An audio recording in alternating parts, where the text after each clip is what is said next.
இந்த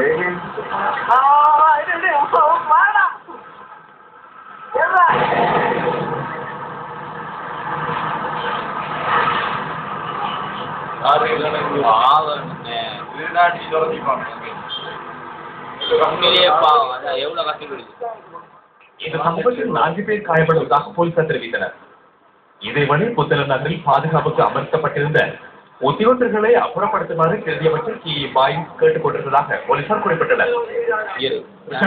அவர்கள் எங்களுக்கு நிறைய உதவி செஞ்சுக்கிறார், வீடுகளை கட்டி தந்திருக்கிறார், மிக சேவை செஞ்சுக்கிறார், பெரிய பள்ளிக்கூடத்தை கட்டிக்கிறார், பாடசாலையில 7 வரைக்கும் ஆரம்பிக்கிறது சகல வழிகளையும் செஞ்சுக்கிறார். முன்னெடுப்புகளுக்கு தடையாக இருக்கிறார் என்பதை இந்த இடத்திலே நான் சொல்லிக்கொள்ள ஆசைப்படுகின்றேன்.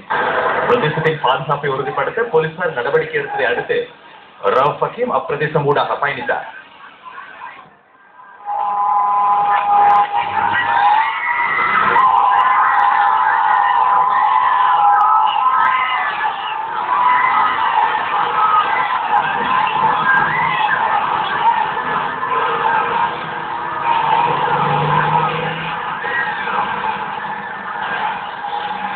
இதனையடுத்து பலத்த வரவேற்புக்கு மத்தியில் ரவுப் ஹக்கீம் புத்தளம் பாத்திமா மகளிர் வித்தியாலயத்தில் மக்கள் முன்னிலையில் உரையாற்றினார்.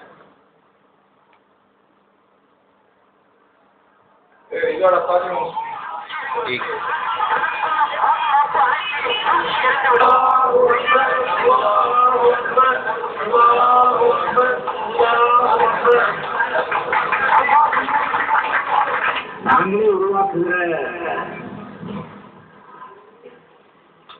அரசியல்வாதிகள் எங்களுடைய ஜனநாயக உரிமைகளுக்கு அந்த கட்சியின் இலக்குகளை நோக்கி போகிற பயணங்களுக்கு தடையாக அமைகிற அனுபவிப்புகள் என்று ரிஷாத்பதியிடம் தோளுக்கு மேல் தோல் கைகோட்டுக் கொண்டு எனக்கு எதிராக டயர் போட்டு இருக்கிற ஒரு நிலைமைக்கு வந்திருக்கிறார். நான் மிகவும் வேதனைப்படுகிறேன். ஆனால் நாங்கள் நம்பகத்தன்மையை பாதுகாக்க வேண்டும் என்பதற்காக அவருடைய கௌரவமும் கட்சியின் கௌரவம் 2 இருக்கிறது. 2 தட்டில போட்டு பார்க்கிற போது கட்சியின் கௌரவம் பிரதானமானது, தனிநபர்களின் கௌரவத்தை விட இந்த இயக்கத்தின் கௌரவம் பிரதானமானது என்பதற்காக நாங்கள் உறுதியாக எடுத்த முடிவுகள். இதேவேளை பிரதி அமைச்சர் ஃபாரிஸின் பாதுகாப்புக்காக வழங்கப்பட்டிருந்த வாகனம் புத்தளம் நகருக்கு அருகே இன்று அதிகாலை விபத்துக்குள்ளானது. விபத்தில் பிரதேசத்தில் கடமையில் இருந்த இராணுவ வீரர் ஒருவரும் சிவில் பாதுகாப்பு படை வீரர் ஒருவரும் காயமடைந்ததாக போலீசார் தெரிவித்தனர். இராணுவ வீரரின் நிலைமை கவலைக்கிடமாக உள்ளதாக போலீசார் தெரிவித்தனர். இதேவேளை வாகனத்தில் செலுத்திய நபருக்கு வாகன அனுமதி பத்திரம் இல்லை என புத்தளம் சிரேஷ்ட போலீஸ் அத்தியட்சகர் ரோஷான் பெர்னாண்டோ தெரிவித்தார்.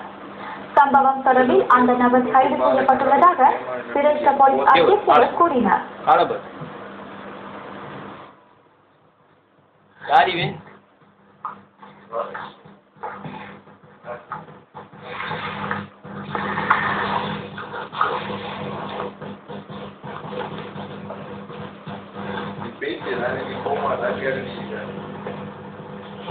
கிழக்கு மாகாண சபை முதலமைச்சர்